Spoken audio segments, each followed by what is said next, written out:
Hey everyone, and I got another video for you. So this video is a bit different than one of my normal videos, mostly because the work is already finished. So yeah, but I want to do sort of a recap video about this log sauna that you see behind me, how I managed to restore it and what state I managed to restore it from. So this log sauna is not as old as the log cabin I'm currently working on. This sauna is from 1910, so that makes it 110 years old. To give you guys a bit lay of the land here, that there is the log cabin that I've been working on this year. The work is kind of paused right now, mostly because of the weather. I'm still hoping to complete part 10, but I'm not sure how far I will get with that. Main house over there. Some random barn over there that also needs to be fixed. Some random water over here in a nice creek. And here is the log sauna that we'll be talking about in this video. So let's take a little tour around and inside of this log sauna. The front of the cabin has a decking installed about the same dimensions as the sauna itself. Got a really sweet and gnarly door here made out of flooring boards. These are the original hinges for this door from the original sauna. I think they look pretty interesting. The log's thickness and dimensions are pretty average, pretty much the same as the log cabin I'm currently working on. This has dated a bit, but this says sauna on it. So originally there were 12 rows of logs and currently there is 10 left. I had to remove a lot of the logs because they were pretty rot and I could not reuse them. On the creek side, nothing much here other than the installed dates on the foundation. So the original construction date is to the left and the renovation date is to the right. I did burn them in here. I think they're gonna last a while here. Behind the cabin here, nothing much to look at here. Just to kind of give you some idea how I constructed this thing. There is a solid foundation with the 5 layers of brickwork and then continuous log stacking.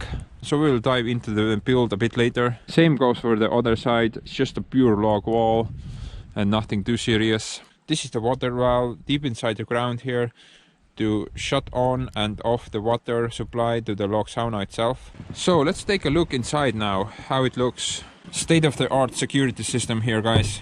Don't tell anyone. To make sure this door does not close itself. This thing works fine. So this is the inside of the log sauna here. So this is the front area room here where you can just chill and wait in between the steam room visits. So this sauna has a wood-fired stove over here. I think it's a bit overpowered for the size of the steam room, but hey, it's always better to have a bit more power, right? This is also the original door that I managed to salvage from the original building.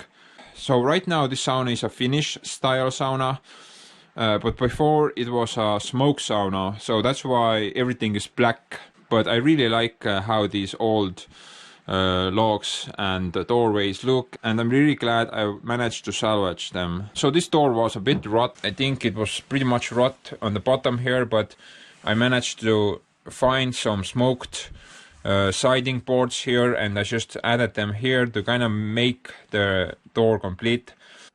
I really like the combination of traditional siding and old framework that is visible here. So let's walk into the washroom now. This is a pretty interesting style door lock. It's also the original door lock on this building and I managed to preserve this one as well. It's pretty neat, I think. Fully tiled floor and traditional wood covering on the sidings of the walls. Also on the ceiling. Really like this window frame that I made out of my own lumber. Check this out. I think it looks pretty cool. The water solution is pretty simple. So basically we get our cold water from this valve here. And we get the warm or hot water from this tank here that has been connected to the wood-wired stove heat exchanger. So this is the piping for the heat exchanger over here. There's a small tank in the stove itself. Hot water will rise up and enter the tank via the top pipe, and the bottom pipe here is for the cold water to enter the heat exchanger. So pretty simple solution, it's been working out fine. But to kind of speed up the process of the heating water, we also added a heating element into this. So you can see there's a spiral in there, and that just hooks up to the outlet here, and this will heat up the water pretty fast. So walking into the steam room now. Personally, I think it's pretty small, but there's still more than enough space for at least 3 people here. So like I mentioned, the wood-fired stove here. The stove itself is covered with brickwork around it to protect the walls from excessive heat. Probably need to add a bit more protection here on the ceiling, because as you can see, the siding boards have gone pretty dark over the past 6 or 7 years. Also, here you can see the original beam that was from the original building here that goes through both the washroom and steam room. I really like these old beams. Also, I made this sauna platform out of my homemade alder boards. So this was like 3 or 4 years ago now. So this thing was pretty good smelling from the beginning, probably for a half a year, but it has lost its good smell now, and I'm thinking I should probably wash it or just change it out. Also, there is a loft on top of here. We don't really use it for anything. It's just kind of empty space right now. But let's check it out anyway. So there's probably nothing much to look at here. The loft is pretty empty right now, except for those things, whatever you call them in English.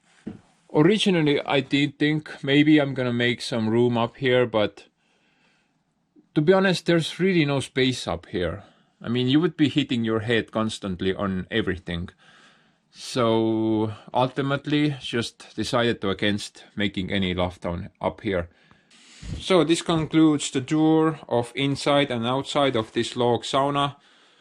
I guess let's see how this build went from start to finish. I got a bunch of pictures and maybe even some video clips for you guys to show. So let's see how this sauna was restored, and I hope you enjoyed this video. Of course, let's start off with some original pictures of the sauna. As you can see, the building was heavily crooked to one side. This was because roughly 2.5 rows of logs were rotten on the right side. I'm assuming right now that a lot of people are thinking, why even bother? This house looks like absolute crap. Let's just set it on fire. But that's not me. I'd like to preserve as much as possible, so I decided to tackle this head on. It became my primary project for a whole year. Although we still kept using the sauna, but it was very dangerous, because it could very easily just burn down, mostly because of the chimney. There were cracks in the chimney, and I'm not even joking here, but you could just literally see the fire in the chimney. So first work we did was remove a crappy looking firewood shed in front of the sauna that you see here. Here's another picture over the creek. Can see the building from this angle. Now this side of the building was totally fine and all the logs were nicely intact. Can also see my father in the right corner. Now this guy was an absolute sauna junkie. He loved going to sauna, and especially going to this sauna. I'm just glad he lived long enough to see how I managed to restore it. Roughly 2 weeks before he actually passed, he told me that he's super proud of me. Now that will stick with me the rest of my life. Estonian winters have always been rough, much like any other Nordic country, but then again, it has its own beauty. So first thing to go was the chimney. It was pretty easy. I didn't even need a hammer or anything like that. It pretty much just collapsed on its own. Did bunch of pictures of every side and corner, just in case if some of the markings came off during the log handling. As you can see, the back end looks pretty messed up. On the right side here, you can really see the extent of the damage. There should be 12 rows of logs here, but there's only 10 left, and the lower 2 or 3 are completely rot out. Started to remove the roof. Same deal, very dangerous asbestos infested roofing panels. Back then I had no idea what even asbestos was. Luckily this roof was pretty small, so I assumed that I should be fine. Here are some rare pictures inside of the cabin before we demolished it. Believe it or not, this small log sauna actually had two wood-fired stoves in it, and once they were both fired up, the sauna got really hot really fast. As the day moved on, the building was ready to be dismantled. These are the three second floor support beams, all nicely roasted, thanks to the years of smoke. Was able to get the building down quite fast. I did have a time-lapse video of that, but as of this time, I'm currently unable to locate where that video is. Had a bunch of help as well getting this building apart. At this time I had no heavy equipment whatsoever, so everything was done by hand. One mistake we made here was that we did not put the logs high enough from the ground. They were sitting there for roughly 6 months or so, and they started to get some greenish mold on them. So the digging process for the foundation started pretty fast, right after we got the logs cleared out.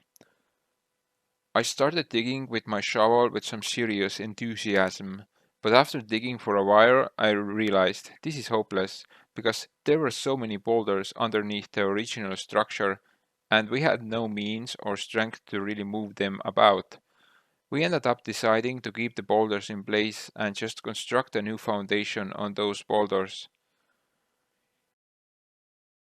Here I hauled in a bunch of sand with a small wheelbarrow from about 200 meters away. It was crazy work, and I was fed up with it pretty fast. At this point, I really had no idea what I'm doing. I was googling how to do a foundation, ended up buying this foundation isolation material, realized later that I installed it backwards, but I haven't had any foundation problems to date, so I guess it's okay. Also, making the forms, I had no idea how to really construct them. Luckily, a friend of mine decided to come down and help me out on that. Ended up making the forms out of the old sliding boards from the sauna itself. So I got my first ever piece of equipment here, and that's the cement mixer to the left, and got the foundation board pretty fast. Ended up doing the floor as well, added about 150 millimeters of isolation with a moisture wall in between the sand and the isolation. Afterwards, just poured about 10 centimeters of concrete on top of that. Ended up with a pretty solid concrete floor. Foundation board, floor made, but now it was time to restack the logs. But with this I had one major problem. Like I said before, a lot of the logs were rotten on the cabin. On one side there were nicely 12 rows of logs remaining, but on the other side there were about 9 rows remaining, and only 7 of them were reusable. The longer walls were both somewhere in between that. So I guess I didn't really think ahead here what I'm going to do, but I ended up with a pretty interesting solution. So here you can see some old bricks that I had on hand from demolishing a chimney beforehand. And in place of those two missing rows of logs, I decided to just do some brickwork. I started cleaning the bricks up because they were covered in old mortar. It was pretty cool because every brick ended up being a bit different colored or shaped.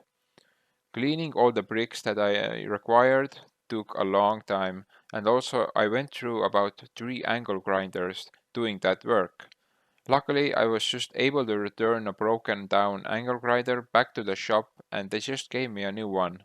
Started laying layers of brick, ended up doing 2 rows to support the house, and added a bit of isolation in between the 2 layers of bricks.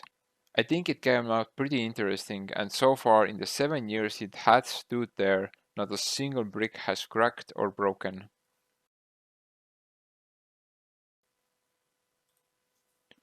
As I finished the brick wall, I started experimenting how am I going to put this house together. The lower logs did not want to fit very well, that's because I took 2 layers from one side and tried to fit them to the other side.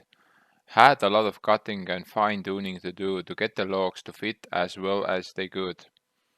Made some new logs in the process as well from air-dried spruce logs. Basically, I experimented until I had two lower layers fit together, then I took all of them apart again and laid the 2x8 on the brick wall for the lowest section of the cabin. From that on, I started stacking the logs. Stacking went as well as you would expect, pretty much the same as it went with my current log cabin build.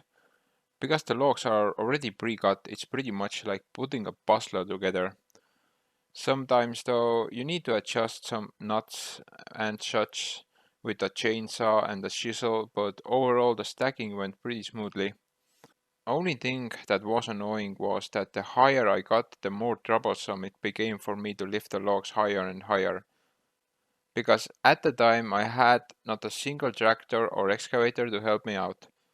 Managed to get most of the logs in place, but the most highest logs I needed some help. Fortunately, I always have some help, I just need to ask. Here you can also see some images of the logs inside and how black they look. Like I said before, this is because originally this was a smoke sauna.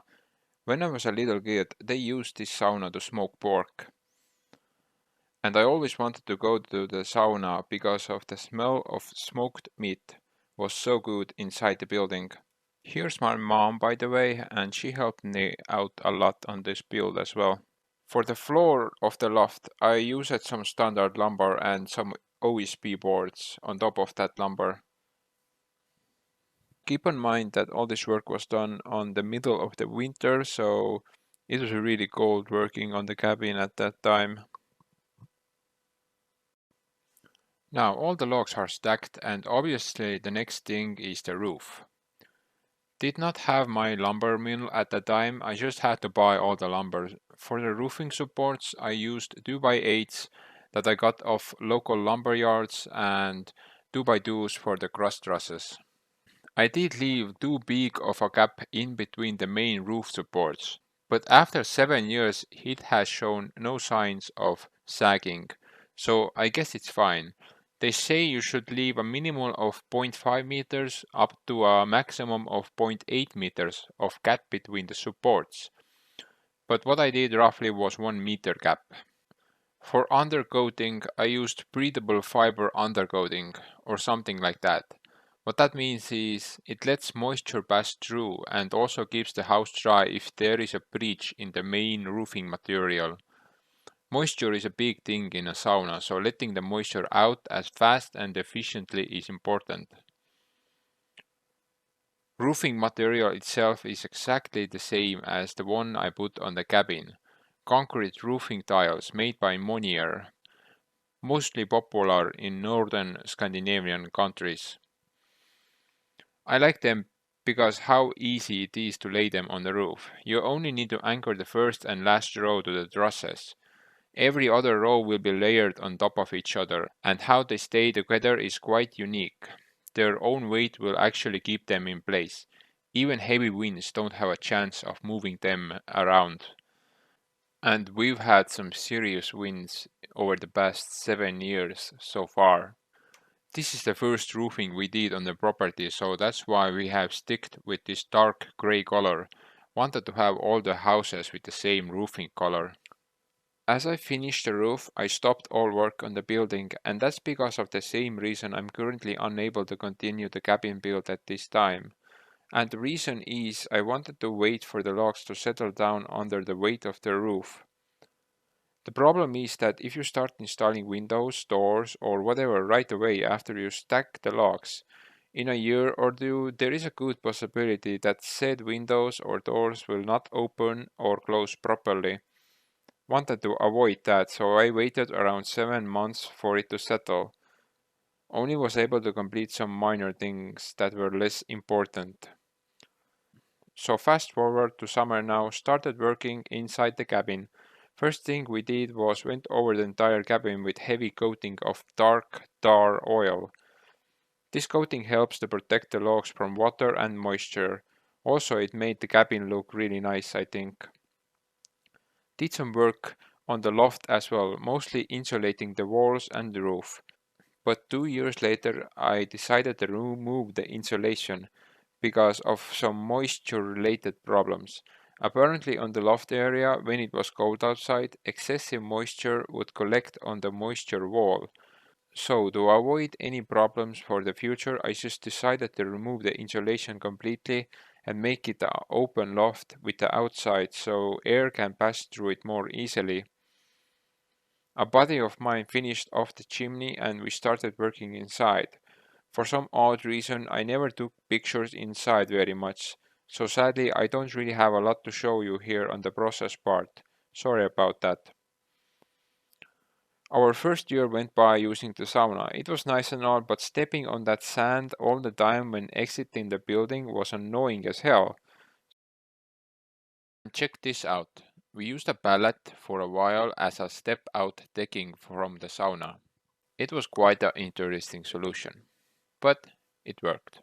So we decided to add a decking in front of the sauna, roughly the same size as the house itself and more than enough space. Here you can see also we finished off the creek side with some nice stone and sand walking surface.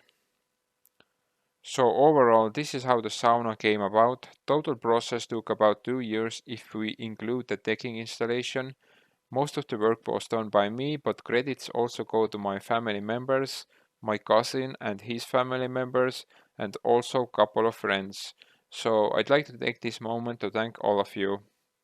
I think we managed to squeeze a bit more life out of this ragged out old sauna, and hopefully it will last for years and years.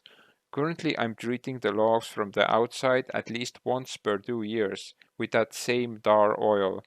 Helps to keep that protective coating on and it makes sure that the logs look nice. But I assume I should maybe do some insect repellent treatment as well to these logs. Let's dive into a bit of the costs as well. So the entire renovation process took around 6 grand to finish. That includes all the work and materials for the rebuild efforts. At the start we also did look into maybe buying a new sauna completely. The offer we got was for a smaller building, just a blank shell of a cabin, that means just the walls, made out of 4x4 lumber. They asked roughly 5 grand for it. I'm really glad we did not go down that route. First of all, it would have been about 2 times more expensive than this build took, and it wouldn't have looked this amazing. But anyway, I sincerely hope you found this picture time-lapse interesting to watch. Let's try to wrap this video up now.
So that's that, guys. I think it was quite a successful restoration project. Got some new life into this old log sauna and I'm always happy to bring some usefulness to old structures. By the way, I'm also looking into making a similar recap video about that main house over there. Would that be something that you guys would like to watch? Let me know in the comments. That's a huge building to sort out. It had massive problems going for it, which a majority of now are fixed. So I'm thinking I'm probably be able to do that video next year during the summertime or something like that. But anyway guys, I'm thinking I'm gonna wrap this video up now, and as always, thanks for watching and see you in the next one. Bye!